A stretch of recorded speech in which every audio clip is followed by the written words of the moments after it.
They say we choose our family because of the lessons they have to teach us. A while back, I decided to make a film about my sister Yvonne. She's a Hare Krishna devotee who went off on a Mother Teresa type mission to West Africa. This is Yvonne's story. And mine. No, it's not at all surprising. Telling everyone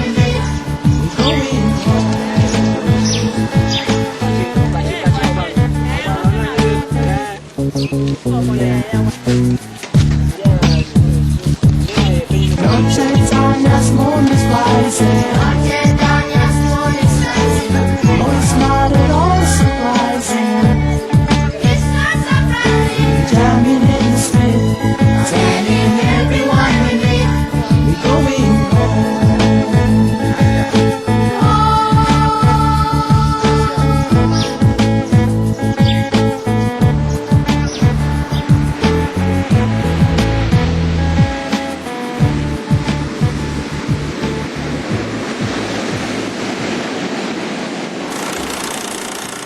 Us Oppermans are a bona fide South African clan. We can trace our roots all the way back to the Voortrekkers. We are white, Christian, well, sort of, Afrikaans, and apart from having a ridiculously high divorce rate, we're your average run-of-the-mill family. My great-grandfather, Rudolf Erasmus, was a card-carrying member of the Ossawa Brandwag. My great-grandmother had 3 male names, Andries Lucas Visagi. My opa was the last dean of the Heidelberg College of Education before it got converted into an army camp. My grandmother was the musical one in the family. She wrote operettas and music theory books in Afrikaans. My parents got married in the 50s, divorced in the 60s, and remarried again in the 80s. Yeah, divorce is something that is rampant in our family. My father had 4 kids altogether. My mom had 2. Me and my sister Rena. That's my sister Rena. She's also happily divorced. That's me, Frankie Erasmus Opperman. Married twice and divorced twice. After my folks split up, my dad remarried and had 2 kids. My half-brother Charles passed away in 1984. Yvonne, or Vonnie as we used to call her, was always the academic one in the family. After attending Macy's War in Pretoria, she got her honors in education. A few years ago, Vonnie became a Hare Krishna and changed her name to Ila Devi Dasi.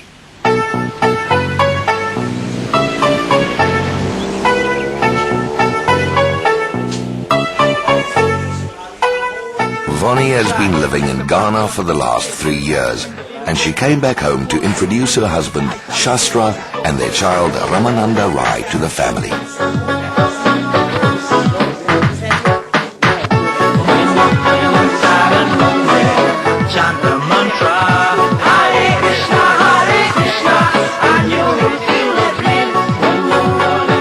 Little Go Cool, a Krishna band consisting of street children from Kenya, popped along.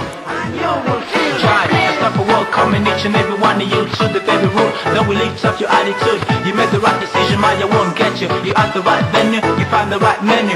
Theme of the party is about the Maha Mantra. Protector and Redeemer, the Alpha and Omega. She made a good principal for a new school, a Hare Krishna school, with God in the center.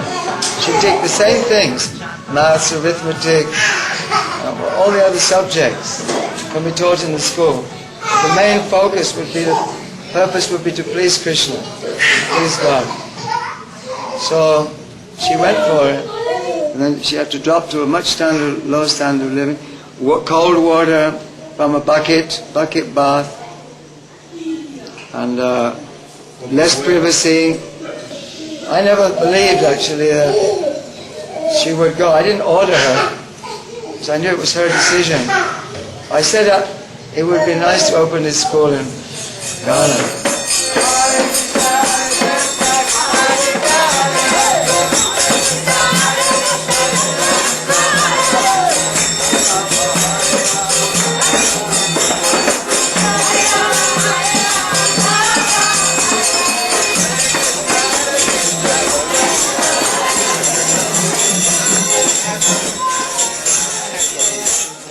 you've got to accept it. I mean, it's Bonnie or Ila or whatever they call her nowadays. It's like, it works for her, so we've got to sort of accommodate it.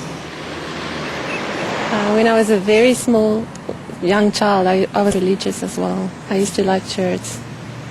My parents didn't go to church. Even though they're Christians, they never went to church. So on Sundays, I used to walk all the way on my own just to go to church. And sometimes I would feel embarrassed because everybody would be there with their parents and I would just be there on my own. My family wouldn't be there.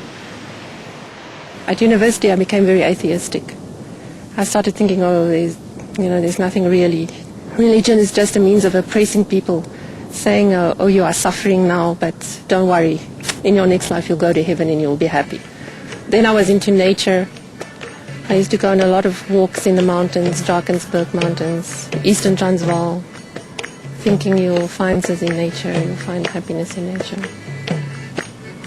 Then, gradually, finally I got hold of the Krishna conscious books, the Bhagavad Gita by Srila Prabhupada. And then when I started reading that, things became more clear and more clear. And I just felt this is the most amazing book I've ever read in my life, that it's worth more than all the other thousands of books that I'd ever read.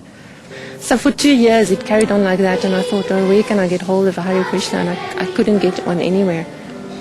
Then at the school where I was teaching, one day I walked into the staff room and the newspaper was lying open on the table with a big heading, Hare Krishna Temple in Pretoria. And I just grabbed it, and that same day I drove off to find the temple, and I was so happy. And then I was trying to find the place, and as I was looking for it, some devotees drove past me, and they said, hey, what are you looking for? And I said, I'm looking for the Hare Krishnas. They said, that's us. And then that was it. So I went to the temple, and I saw pictures of the deities, Radha and Krishna, and they were so beautiful. It was the most beautiful thing I'd ever seen. And that was it. From then I started going to the temple, and the philosophy made a lot more sense once I came into contact with the devotees and they explained things to me.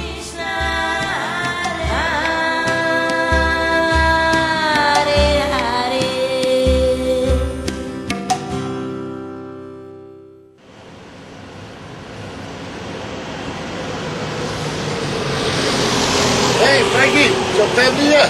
Huh? Yeah, your family are they here? Yes. Are the flowers for you? No, it's not for me. It's not for me. Vonnie and I have never been really close. We're very different people. I've always been the performer in the family, while Vonnie has always been very reserved. Although we come from the same father, I realized that I actually don't know my sister at all. I also understand that if I wanted to know Vonnie a bit better, I would need to find out more about the whole Krishna thing. They don't eat anything with a face. No garlic, no onions, no chilies. Food must be blessed before eaten. Food must first be offered to Krishna. Coffee is a no-no. Definitely no pizza. 0 alcohol. And those are just some of the food rules. There are other rules as well. No movies or TV, except for the odd wildlife docky. No music other than Krishna CDs, and definitely no smoking. While Vonnie's always been a loner, her husband Shastra is one of the most sociable people I've ever met.